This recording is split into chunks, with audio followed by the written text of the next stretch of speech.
The old van says it's about 4 degrees, I think it said. 3-4 degrees, something like that. So I'm a little bit early for the work I'm going to do today, but I'm struggling with time at the moment, and I've got to get this job done. It's something that has been long on the cards, and that's to tackle this Wisteria, this gorgeous property that I come to. So I'm just going to switch the camera around. You can have a little look at it, and we'll crack on with some work. Right, so here's the beast in question. It's been pruned by myself in the last few years, but it's never really had any full attention, and it really needs a good bit of attention. It needs rewiring, it needs a lot of cutting back, and I've already preempted that I'm going to go on it quite hard just to try and bring it back a fair bit, and there's a risk that it may not flower or not flower to its full potential next year, but it's got to be done. It's got to be brought back into order a little bit, and sorted out from this guttering as well, because it's entangling itself around there, and then in being a plastic downpipe, it's not going to do it any good in the future. So I've brought my scaffolding along, because you can do it all from ladders, but I'd much rather take a little bit of time with this, use the scaffolding, and I've got one of the ladders as well, and just try and make a bit of difference with it. Anyway, let's get on with some work.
Right, so I've got my, it doesn't take long to go up. What's that taking me?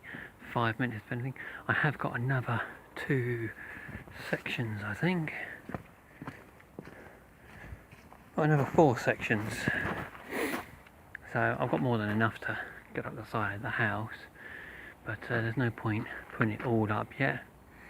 Do a bit and then work up, but to be honest, I can get to most of what I need to from that height anyway. Now just bring it all along. There we go. I'm going to take off most of the face first. So when I say most of the face, all the bits which are protruding this way, I'm going to be working from the old growth, and so taking off the younger stuff, taking out a lot of the wispy smaller bits, so like these bits here,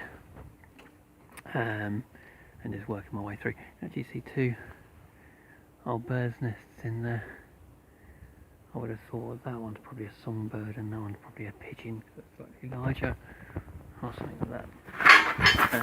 That's if I don't cack it over the scaffolding. Right, let's get on with some work.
drill down.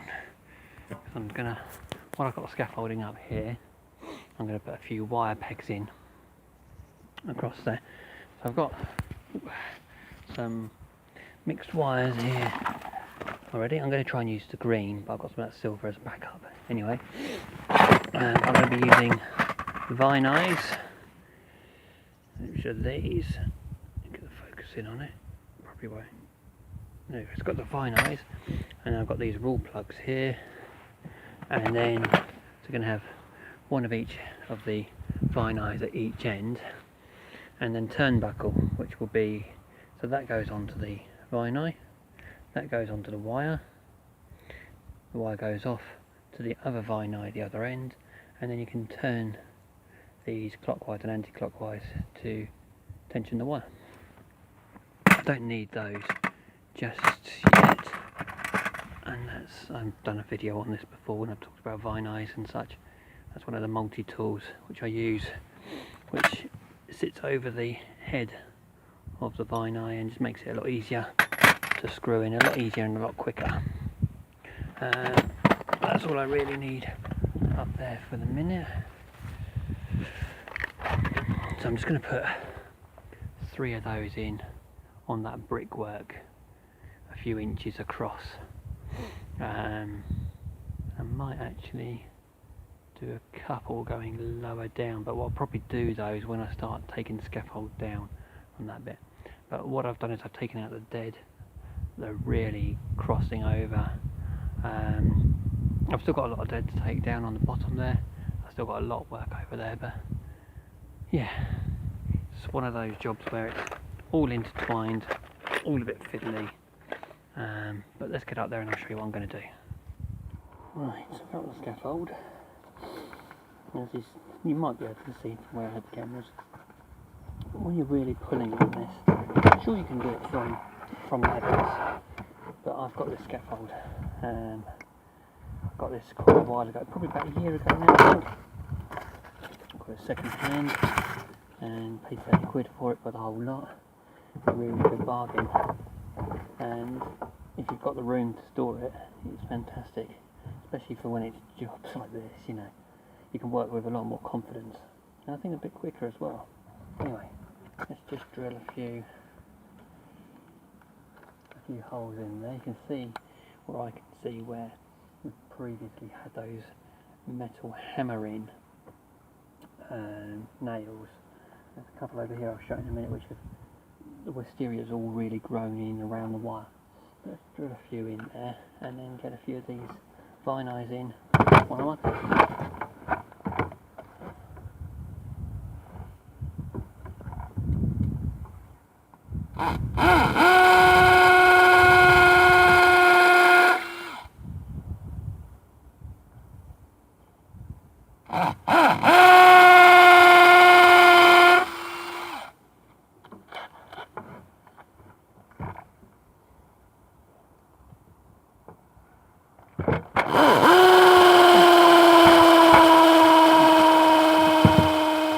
New battery. Oh my goodness. So,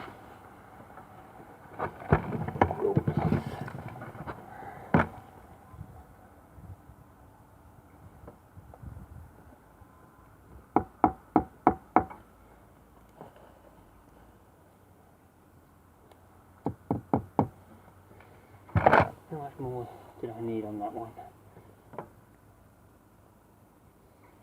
I need about 10 mil.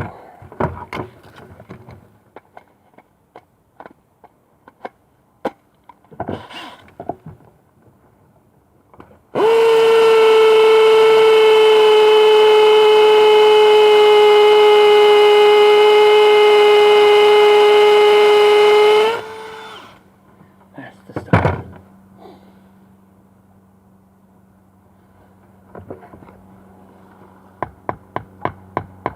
That's better. Right, so take that drill bit out, this multi bit in, switch it over and hammer. We get this bit. Which one can you see? Can you see that one?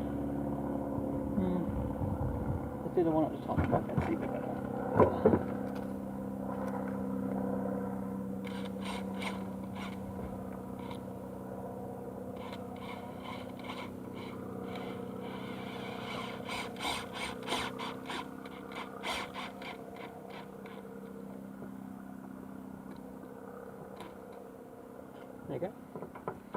easy as that.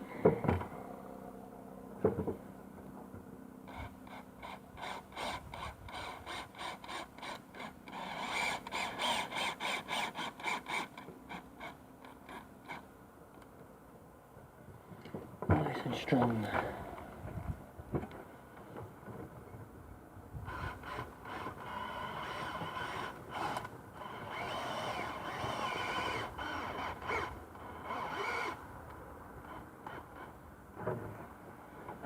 There we go. So this bottom one I've done, which is into the racking, which I don't think you can see. Let's bring you up here. So this one here, this is going to be one which passes through and will go all the way down the end. So this will be a passing through wire one. We'll go that way and that way. But the ones up here, these two are going to be ones which will have the turnbuckles on, and we'll go down that way to that end. I may put some in the middle. Actually, to be honest, I think I probably will. It'll just make life a little bit easier. But anyway, while you're up here, you'll just see this bit of gnarly wire through here. This is where it's all grown round. So these were the old, can we see the old hammer in to the mortar ones? And that is, well, I don't know whether it's the Wisteria giving its strength or what have you. Just looking at this down here, look at that. That line through there is actually where that wire on the top is actually cutting through it. I didn't see that before. That looks like that's what's taking a heck of a lot of the weight. There's another one there by the looks of it.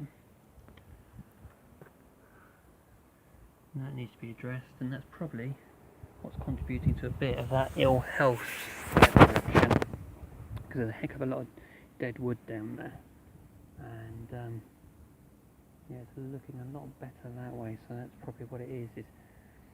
So with these wires, you put it on and then you lightly fix. It's the same with roses, you lightly fix to it rather than tighten, but this is age related, I would have thought as well. Anyway, I'll get on with my work.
I'm getting there. Guys, one of those days where it's hot, cold, hot, cold. The wind doesn't just take away any little bit of heat you've got, so it's tranquility being spoiled. Oh. When you're cold and you have a hot coffee and you take an in breath as you're drinking it and you get the hot fumes. I'm not a smoker in any sense. it just catches the back of your throat. I'm midway doing a video about the Stanley flask. I'm just tucking myself in. I would say it's the best bit of kit you can have. If you work outdoors, that's the best tool you can have. Luxury tool, by far the best one. But I'll show you in a video. Oh mate, can't have a nose like this and it not run when it's cold. See the robin just fly onto the trailer back there. Follows me around in this garden. And goes around picking out all the little worms and the bugs. This morning it's been down underneath the wisteria because there's a lot of dead up there. Rather than doing it down the wood lice, fall down, and he's having his lunch and everything on that. I've done it before on one of my Bugs Beasties, something about wood lice where they're actually classed as crustaceans, not insects, because they've got gills. One of the only land insects which have gills. That's why you always find them in moist areas. Anyway, let's have a little turn around while I have my coffee. You can have a look at what progress. It's quite dramatic, but it's always going to be like that. It's always going to be a real harsh cutback on this. I've got to get the wires in there. The camera hasn't got the timer there. I think it's about 12 o'clock. So it's taken me 3 hours so far to do this. I'm going to give it a few more because I've got to get the wires in, as I say. I've got to get those done. I've got the clearing up to do. I've still got round the other side a little bit to do, but I've taken off the drain pipe, unwound the majority of it, cut a lot of it back. Yeah, so it's mainly fixing, tarting up. Let's turn you around and have a little look. Okay. Tidying up's going to take a fair bit of time, so much has come down. So there we are. I'm not sure how well the camera picks it up. My phone is due for an upgrade, and I'm going to try and get something with a bit better camera on there. This one's not too bad, but it's the storage and the memory and everything, all that sort of boring stuff. Anyway, so I've still got that bit there to tackle, which is coming down, so I've just got to untangle it, tidy it up, and then there's a bit up the back there, which has got rows on it. But to be honest, I think I'm probably going to cut that bit off and just concentrate on having it around here. Even the dead bits, I've gone round and just sawn, like just there. That wasn't, that wasn't a limb coming off there, that was a bit of broken, but you can see a bit of a rot in the top of it. Just cut them off, one to tidy them up, but two, just to try and drain the water off, because that was a sitting point for water in there. To try and help, because there is a little bit of rot up in there, and it'd be a shame to lose this bit here is what I'm talking about. It'd be a shame to lose that bit, because that's what I'm training across now, to keep that bit covered over there. This hydrangea's lovely. It's flowered. It's given us loads of flowers this year and kept on. March is when do the flowers on there, cut those back because you don't want to take off the buds underneath. If you just go back at this with hedge cutters, you can see here, they're the new flower heads which are going to be for next year. So I'll let those develop, let them get bigger. See, these ones over here haven't started coming yet underneath those flower heads. There's not, I mean, these are quite big ones here. You got that there, and those there. There's a few back there. So if you wanted to reduce the shrub, that's what you would do. You wouldn't go out and have a hedge cutter. That's sacrilege. So what you'd do is you'd find your way back, and you'd find where those buds are back there again, and that's how you would reduce a hydrangea. You would cut it back to the buds and such like that. But when I come to do that, I'll go a little bit more in depth, because that could do with at least a foot off of it all round. It's encroaching slightly on this walkway here, just coming out slightly. I mean, it's a lovely big shrub, it won't do any harm to keep on in its size, but where the wisteria was hammering down on the top there, it's kind of misshapen it a little bit. So it'd be nice just to bring it back, but we can do that another day. But there we are so far. I know I've done a lot of landscaping videos of late, a lot of fencings and things, and being the country cottage gardener, I've kind of neglected doing these sort of videos. So do give us a thumbs up or a comment if these are the sort of ones you want to see more of. The page hasn't increased a lot, and that's partly because of my own neglect, but I've noticed a few people have dropped off. I've uploaded more landscape videos and interest seems to have dropped off, so if you want to see more of these sort of more gardening posts, which is what I do majority of, let us know what content you want to, if there's anything you want me to feature, then do say. But anyway, coffee's only going to keep me warm on the inside. To keep me outside going, I've got to get my muscles moving again. Let's get going. Not mistaken, that does sound like that's a grinder of some sort, so I'm guessing they're having slab work done over there.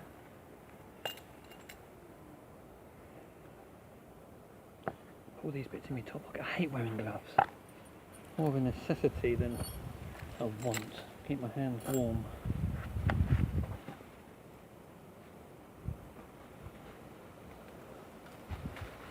Bound to be a tool that I'll forget when I get up there. Let's put the masonry bit in the drill. I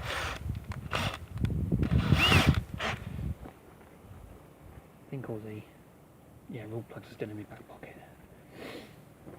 Go there and put some more plugs in.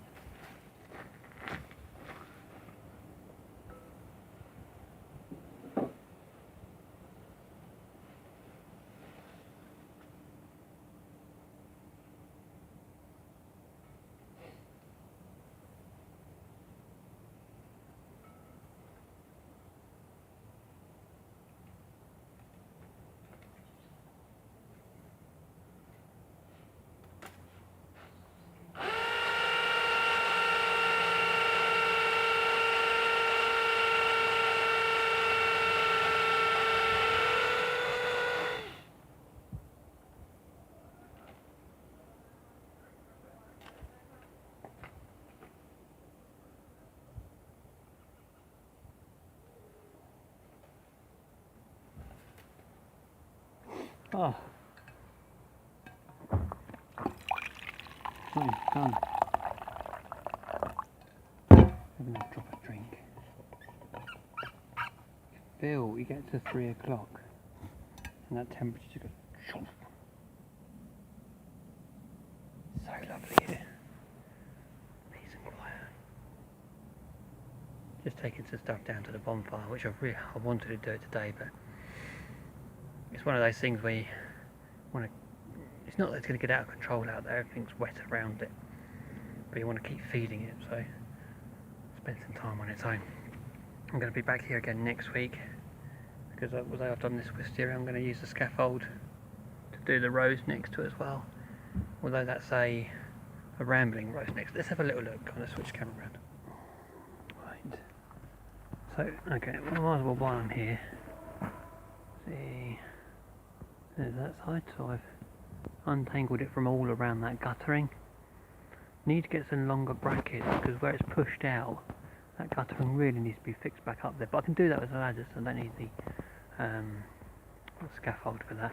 So we've got one turnbuckle going across to a fixing point behind, another one a couple of feet above it, another one just below the windowsill there, and then about 2 foot midway up the window, got another one up there, and they're all fixed to the end, so we've got 4 going across there. So we've got 4 going across there, which will take the bulk of that going around, and then they go onto that little side porch, and then we've got 3 here. I've got the eyes in on, let me just put my coffee down and see if I can zoom in. So we've got 1 up there ready, but I don't have one over this side. That one's around the corner, because I was 1 turnbuckle short. So we've got that one goes across there, that one runs all the way across. I have got a vine eye in the middle there as a bracing, and then that one goes across to there. That one, of course, that's been put under some strain. Let's pulled it across slightly. So that's how strong those turnbuckles are. And of course you've got the one on top there, so you've got, there will eventually be four across on there. So I've stripped out all of that small growth from underneath. All of the big ones which were facing this way I've taken out, like this. I mean, I could take this one off. In fact, I should take that one off, because it's not offering anything, it's just visually displeasing. Same with this one. I mean, we have got a node, come on, there, and the same with that one there. That's all going to be fresh growth. See where this one's been previously cut back. Around the outside there. See the outside on these here? It's the same as when we cut ourselves. Put the coffee down. So, where have we gone? So, like around the outside, when you cut yourself, as gross as it is, you get a scab. Oh my, it's probably best I don't focus in on my cuts anyway. You get a scab, and that bit of skin and everything goes harder. So with the timber, it's better explained on trees. So if you've cut a limb off on a tree and you get that ring around it, that's always harder timber. It always forms a lot harder, that bit, the growth on it. So anyway, digress. Still got a lot of this straggly, wavy stuff up here, but I've taken a heck of a lot out. A heck of a lot out. And I was stripping all the leaves off. I wasn't pulling them off. They were coming because they were dropping anyway. We had a heavy frost a couple of days ago, but I took them all off as I was going, just so I could physically see whereabouts and what was happening. But what we'll do is we'll leave this until it flowers and goes through the cycle next year, and then take out a few more bits like this big limb which is going across the window. I'll probably end up taking that out and then letting so this is going to be one of the main ones, this will become one of the main ones, this will become one of the main ones, and likewise round here. This one, now that I've stripped out a lot of the dead, although it has got trauma to it, I would like that to see that do well, but that one's going to be played by ear. It'd be a shame if we lost that, because that means we'd lose this one, which is going all the way around. Although no, they've actually merged into one. So this is coming down off this one. See where that wire, come on, kick into focus please. The wire's actually growing into it. Or well, not the wire's growing into it, but it's growing into the wire. And these two have actually grown into one. So it could be that if this one failed in future, that this one, which is down in there, could support all of that around there, which would be, you know, we'll have to wait and see. Cool. Just couldn't caught my hand on that iron nail. Let's get rid of that. Go on. Don't make them like they used to today. There we go. Let's get rid of that.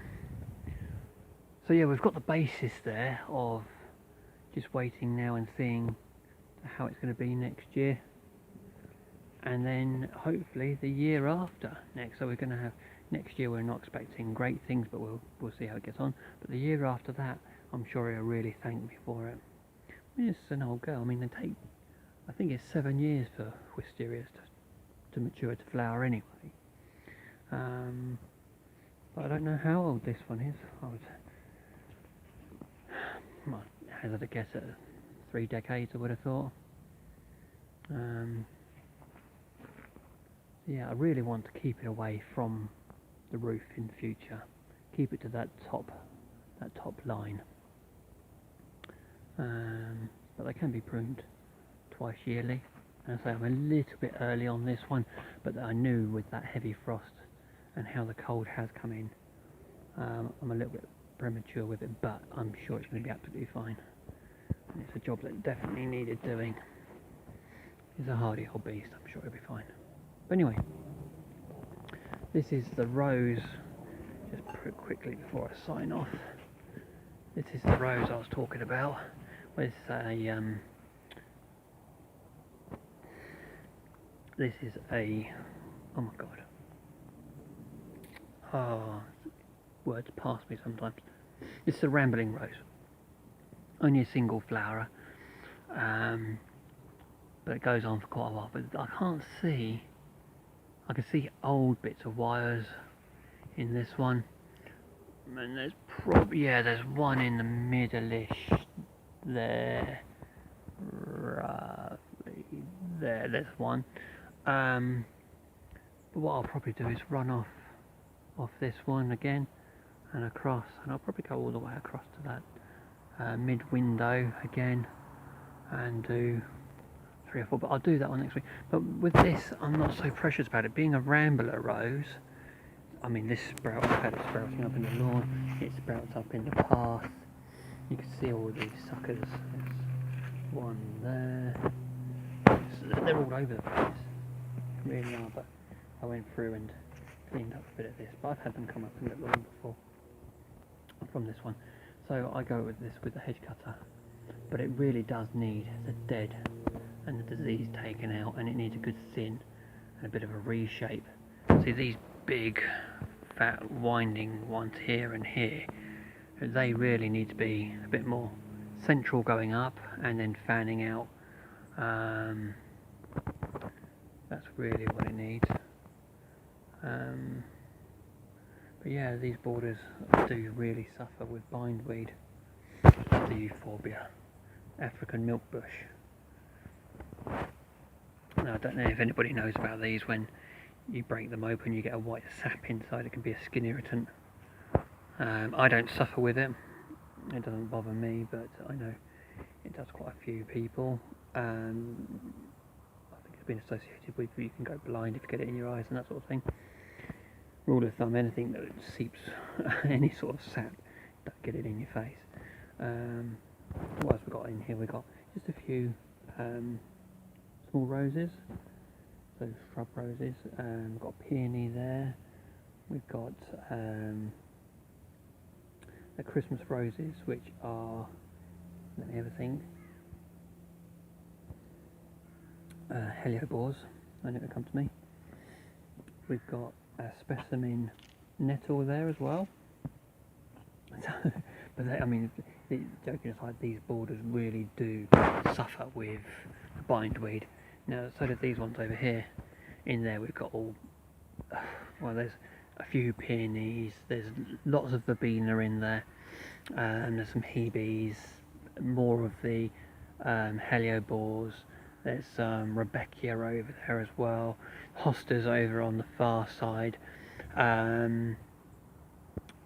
but this border and the one over yonder, 2 years ago I think it was, or yeah, not last winter, the winter before, we stripped out the beds. We stripped out as much as we could and dug and dug and dug, and weed killed in the spring to try and keep on top of the bindweed, but it just keeps coming back. It's one of those tenacious little buggers that just, you know, it's just, these hostas are gorgeous when they're out. This is one of the jobs I need to do. I just go back and take it completely back to the ground. It always comes back perfect. Don't do anything with those. I think it was 3 separate plants. It certainly looks like it this time of year. And what else we got in here? Crocosmia. That's the Crocosmia lucifer, which is this sword type one here, which gets the red flowers on it. And then there's things like oh dear. Oh, see, I have all these names rolling around in my head, and I forget them sometimes. we've got a variegated shrub over there, which is Euronymous. So yeah, I mean, they all do need a bit of attention, these beds, purely because of this bindweed. It's such a task. I love the verbena in here, absolutely love it. This poor Hebe. But anyway, so that's the Wisteria. I'm pleased with the day's work. It has been a real slog of a job going up and down the scaffold, but I think you'll agree you can't do a job like that really with there goes that robin zipping through. You can't really do a job like that with the lad. We can, it's just a bit more difficult, but there we go. Anyway, thank you very much for watching, and yeah, any feedback to what you would. There he is.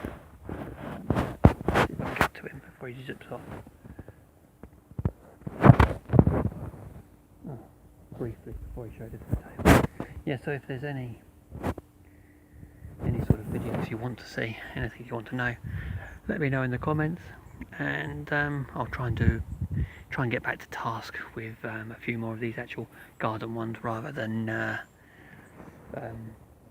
more of the landscaping things. Anyway, thank you very much.